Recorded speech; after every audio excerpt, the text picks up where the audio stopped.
반딧불 본 적 있나요? 저도 울진에 있을 때 딱 한 번 본 적이 있습니다. 울진에 있을 때 수요예배를 가는 길에 한 칸짜리 그 시골 교회 앞에서 초록색 불빛 같은 그 불빛들이 막 눈앞에 이렇게 지나다녔습니다. 그냥 물끄러미 보고 있는데 옆에 계신 선생님께서 말씀하셨습니다. 이게 반딧불이에요. 정말 깨끗한 곳에만 있어서 보기 힘들어요. 그래서 너무 신기해서 쳐다보고 있는데 옆에 있던 한 친구가, 남자친구가 그걸 잡아서 이렇게 보여줬습니다. 그런데 벌레는 정말 징그러웠습니다. 벌레는 정말 징그러운데 날아다닐 때 그 불빛은 참 예뻤습니다. 뜸은 생각해 보니까 우리 크리스찬이 내가 반딧불 같다는 생각을 했습니다. 우리 안에 예수라는 불빛은 참 예쁘지만 정작 실상의 내 모습은 징그러운 반딧불 같구나라는 생각이 들었습니다. 오늘 저도 감사라는 주제로 말씀을 함께 나누고 싶습니다. 불신 결혼하셔서 3대이지만 불신 결혼하셔서 그렇게 신앙의 반쪽을 가진 가정에서 자란 제가 대흥교회 만나서 지금까지 이렇게 예수 믿을 수 있었던 그 은혜를 한번 나누고 싶습니다. 감사를 정리하면서 제가 감사할 것은 무엇일까? 첫 번째는 새벽 기도하는 신앙, 건강한 신앙을 배워서 진짜 감사합니다. 제가 디모데 때 셀 모임을 하면, 조 모임을 하면 소망하는 게 있었습니다. 그것은 리더를 인도하시던 선배들이 했던 말입니다. 그때 대학생 오빠 언니들이었는데 저는 그때 2학년 친구였는데 가장 어린 친구였는데 그런 말을 많이 하셨습니다. 평생 새벽 기도하는 신앙 갖고 싶다. 그래서 그걸 결단하며 오늘부터 스타트를 끊었는데 평생 개근하는 그런 신앙 될 수 있을까? 그 나눔을 하던 대학 시절이 참 많이 생각이 납니다. 평생 새벽 기도를 한다는 게 어떤 걸까? 평생 새벽 기도를 한다는 건 참 건강한 거다, 육체적으로. 또 평생 새벽 기도하면 영적으로 건강하다. 평생 새벽 기도하면 시간적으로 밤에 일찍 자고 또 이렇게 저도 밤 생활을 많이 영화 음악 듣고 라디오 듣고 그런 거 좋아했기 때문에 밤에 일찍 자면 좋지 않은 나쁜 습관들이 많이 정리될 것 같은, 인생이 변화될 것 같은 정말 멋있는 신앙처럼 보였습니다. 그래서 결단하게 됐고 돌아보면 그 당시 저희 디모데에서는 작은 부흥이 일어났던 것 같습니다. 디모데 모든 멤버들은 새벽 기도를 했고 그 새벽 기도를 그 작은 봉고차에 새벽 기도 사람들로 늘 가득 차서 교회로 왔던 것 같습니다. 저희 집에는 새벽 기도차가 4시 5분에 왔습니다. 그 당시에는 5시 새벽 기도였기 때문에. 그러면 저는 3시 반에 깨서 새벽 기도를 준비해서 4시 5분 차를 타면 저희 집이 북구 산격동인데 거기서 교회차가 침산동 그리고 대명동 정말 곳곳을 굽이굽이 지나다니며 그렇게 성도들을 태우셨습니다. 그때 함께 탔던 청년들이 지금은 교회의 어른들, 엄마 아빠가 되어 계시겠죠. 지금도 새벽 기도하시는 신앙이 되어 있습니다. 새벽 영성, 새벽 신앙, 그 시작이 인생의 변곡점이었습니다. 처음 새벽 기도를 시작하는 것은 정말 죽을 것 같은 고통이었습니다. 시간을 바꾼다는 것. 밤에 깨어있고 늦게까지 자고, 늦게까지 자고가 8시, 9시. 그 삶을 3시 반, 4시에 깨운다는 것은 정말 육체가 죽을 고통이었습니다. 마침 대학생 시절이어서 견뎌낼 수 있었지, 만약 직장인이었다면 그 시간을 견뎌낼 수 있었을까? 특별히 여러 가지 그 당시 더더욱 체력이 좋지 않았던 저는 새벽 기도 갔다 온 날은 구토에 두통에 정말 많은 육체적 고통을 동반했습니다. 새벽 기도 마치고 학교를 곧장 갔었는데 분명 새벽 기도 마치고 학교 가면 6시 한 20분쯤 됐습니다. 그러면 아무도 없는 교실에 가서 분명 그냥 책상에 잠시 엎드렸는데 눈 뜨면 12시였습니다. 그러면 앞에 교수님들이 1, 2, 3, 4교시 지나가셨는데 그걸 모를 때도 있었습니다. 참 힘든 시간이었지만 그렇게 한번 치른 전쟁이 내 인생 얼마나 큰 자산이 되었는지 모릅니다. 고난과 연단의 시간을 거쳐야 하나님의 사람으로 세워진다고 어른들은 말씀하십니다. 그런데 그 고난과 연단의 시간이 새벽 기도하는 신앙으로 그 고난과 연단을 거쳐낸다면 그것은 사람 앞에 울고 인생의 고통 앞에 울지 않아도 되는 하나님 앞에 기도로 훈련받을 때, 기도로 연단받을 때 인생의 고통 앞에서 덜 울어도 되는 인생이 되지 않을까라는 생각을 문득 했습니다. 인생의 고난은 참 싫습니다. 그리고 피하고 싶습니다. 하지만 하나님은 고난을 통해서 하나님의 사람을 빚어가셨습니다. 고난이 없이는 인간이기에 참 반딧불같이 그 모양이 추악한 죄인이기에 자기중심적이고 그리고 교만하고 이기적이고 그것이 본성이기 때문에 고난을 거치지 않고서는 남을 돌아볼 줄 모르는 게 인간인 것 같습니다. 그러나 새벽이라는 그 고통의 시간을 거치고 나면 조금 더 성숙하고 조금 더 고난 없는 이 세대가 조금 더 하나님과 남을 돌아볼 줄 아는 신앙이 되지 않을까요? 사도행전 9장 15절 16절에 사도 바울이 이렇게 고백합니다. 우리 같이 한번 보겠습니다.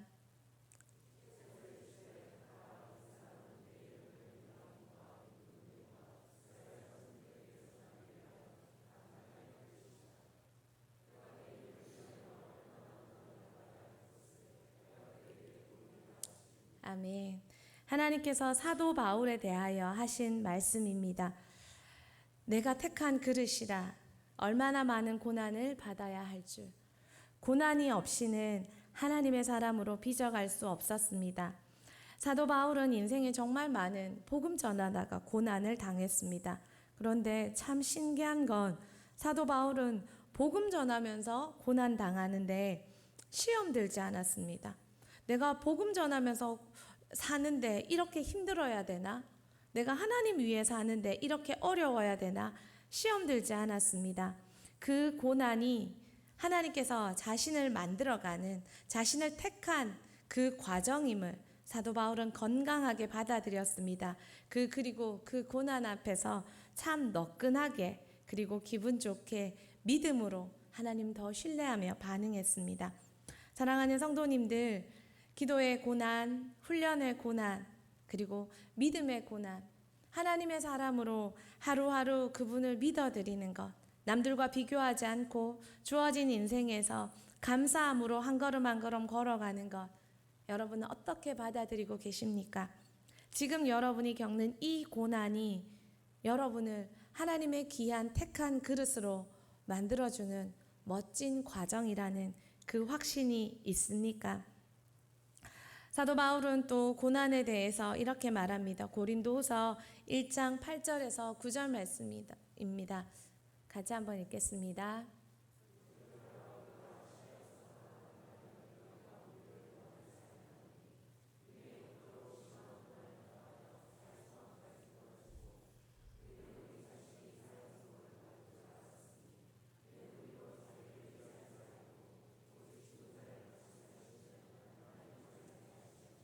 아멘. 사도 바울은 고난이 하나님을 의지하게 만드는 신앙이 되게 했다고 고백합니다. 여러분이 당하는 고난, 훈련의 고난, 기도의 고난, 삶의 고난, 그러나 그 고난이 있어야만 하나님을 의지하는 나를 의지하지 않고 내가 얼마나 부족한 줄 알고 그것을 알 수 있다라고 고백합니다. 사랑하는 대흥교회 다음 세대 지체 여러분, 여러분에게는 이미 앞서 어린 시절부터 고난 당하기 전에 훈련의 고난으로 하나님을 의지해야 함을, 기도해야 함을 배워가고 있습니다. 귀히 여기시고 소중히 여기시고, 그래서 새벽 기도하는 시간을 일평생 이어가는, 일평생 새벽 재단을 개근할 수 있는 그런 하나님 앞에 신실한 기도의 사람으로 자라갔으면 좋겠고, 대흥교회에 기도하는 신앙을 전수해 줄 수 있는 그런 선배가 되어 주셨으면 좋겠습니다. 진정한 성도는 고난으로 단련되고 고난으로 세워지고 고난으로 성숙해 갑니다. 멋진, 나는 대학 가도 새벽 기도한다. 나는 대학 와도 부모가 깨워주고 앉아서 조는 신앙 아니라 새벽 예배 와도 나는 기도해내는 그 20대의 모델, 이 가운데 있기를 축복합니다. 두 번째는 헌금하는 신앙입니다. 헌금하는 투자하는 신앙이라고 한번 제목을 적어봤는데, 고린도후서 9장 6절에서 8절, 제가 참 좋아하는 말씀인데 이런 말씀이 있습니다. 같이 한번 읽겠습니다.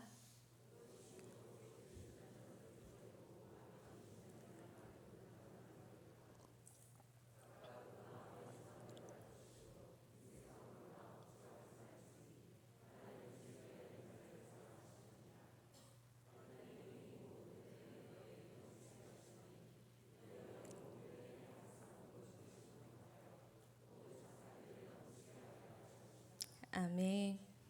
며칠 전에 그 비전센터 복도를 지나고 있는데 한 친구랑 어떤 말 끝에 이런 말이 나온지 기억은 안 나는데, 그 친구가 어떤 이야기 끝에, 짧은 이야기 끝에 요즘 힘들어요. 왜?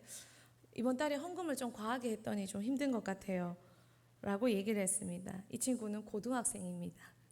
그래서 왜 그렇게 과하게 했는데? 전 사람 그랬잖아요. 뭘? 돈에 관심이 많고 돈에 대해서 많이 쓰임받고 싶어하는 그 친구의 얘기를 듣고 제가 웃으면서 했던 말이 그러려면 헌금 많이 해 라고 얘기했던 기억이 났습니다.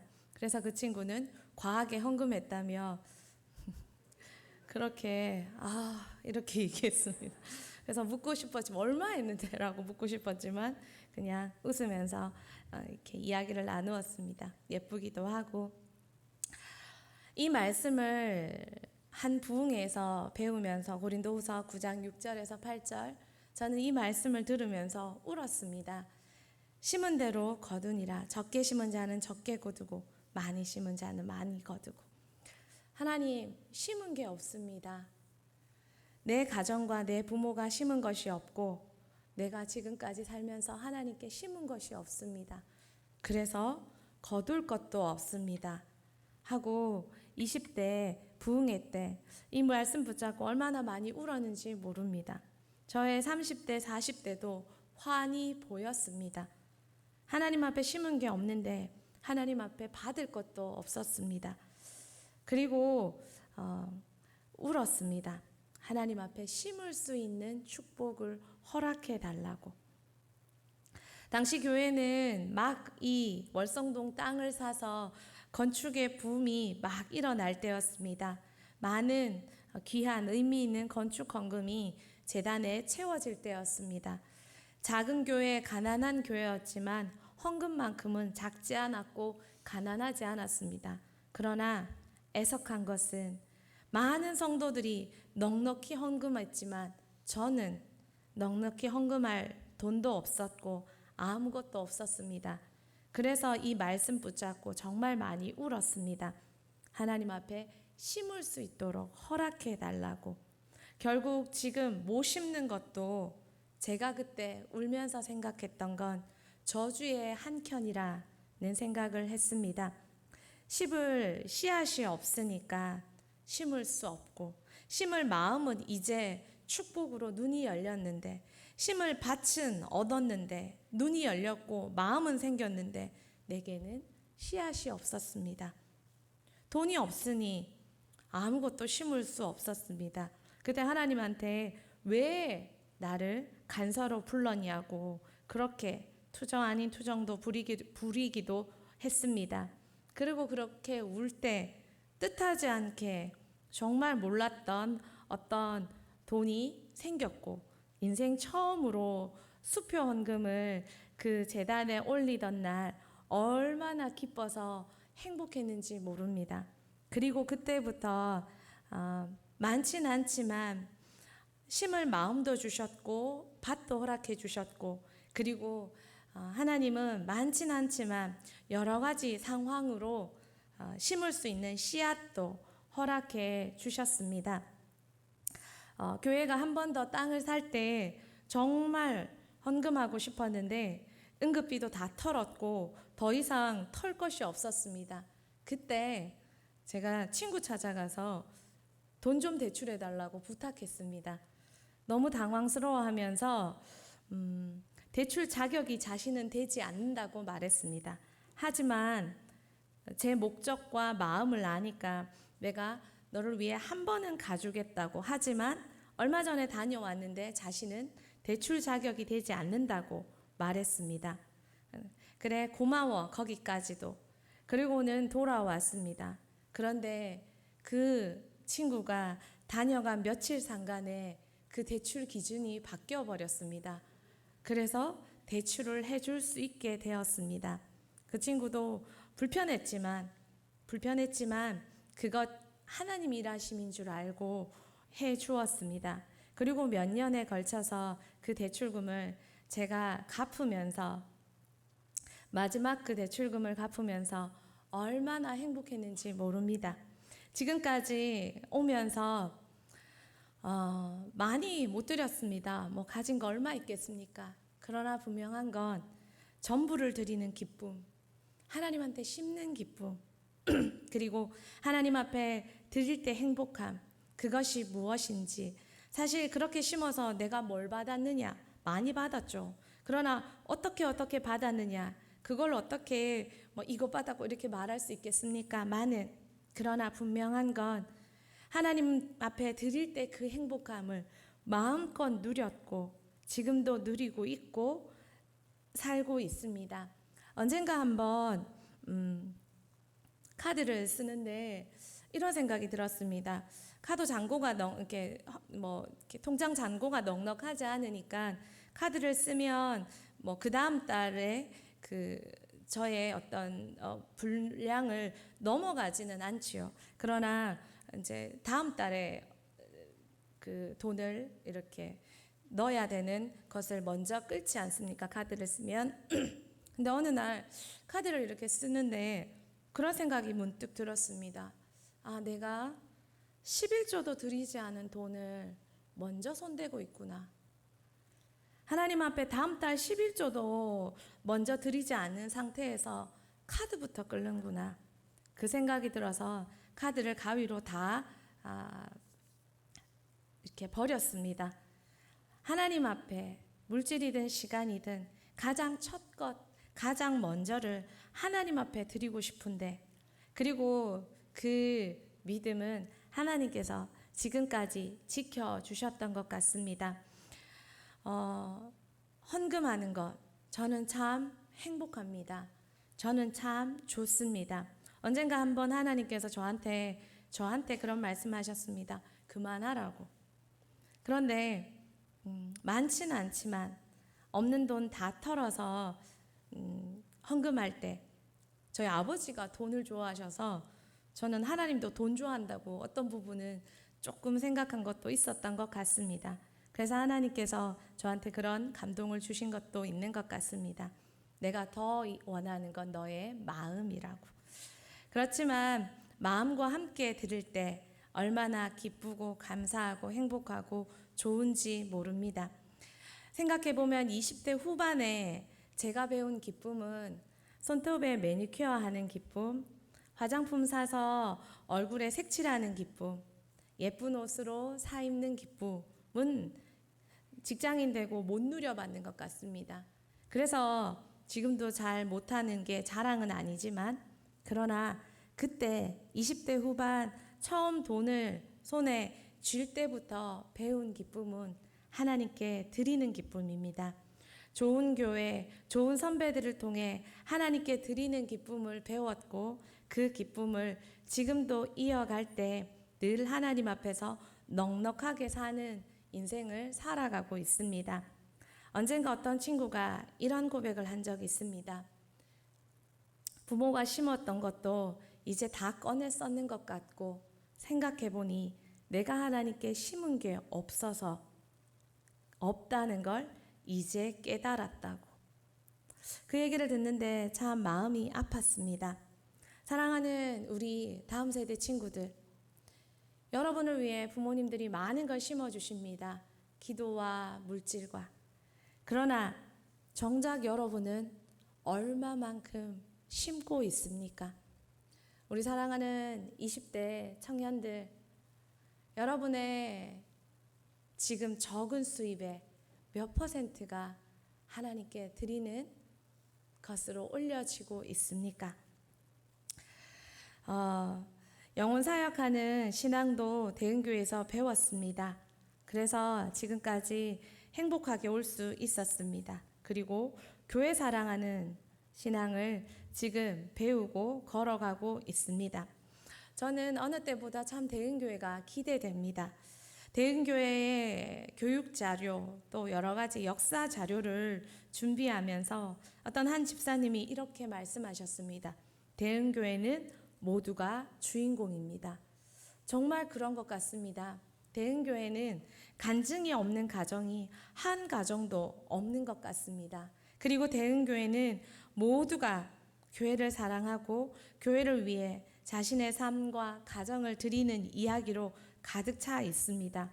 저는 이런 교회를 보면서 참 자랑스럽고, 제가 대흥교회 사역자라서 이럴 말을 드리는 건 절대 아닙니다. 정말 어느 교회보다 하나님께서 대흥교회를 정말 쓰시고 축복하시겠다라는 생각이 어느 때보다 많이 듭니다. 그래서 참 행복합니다. 마지막으로 여러분한테 질문하고 싶습니다. 여러분의 삶에서 대흥교회에 얻은 신앙, 심은 신앙, 그리고 배운 신앙은 얼마나 되십니까? 여러분은 여전히 넉넉히 심고 계십니까? 남이 심은 거 그냥 옆에서 얻어 드시고 계십니까? 안 심어줘도 괜찮습니다. 왜냐하면 심을 줄 아는 사람은 계속 심기 때문입니다. 그 맛을 봤기 때문에. 하지만 그 맛을 본 자로 여러분에게 권면하고 싶은 건 그 맛이 참 행복하다는 그 이야기를 전하고 싶습니다. 같이 찬양할까요?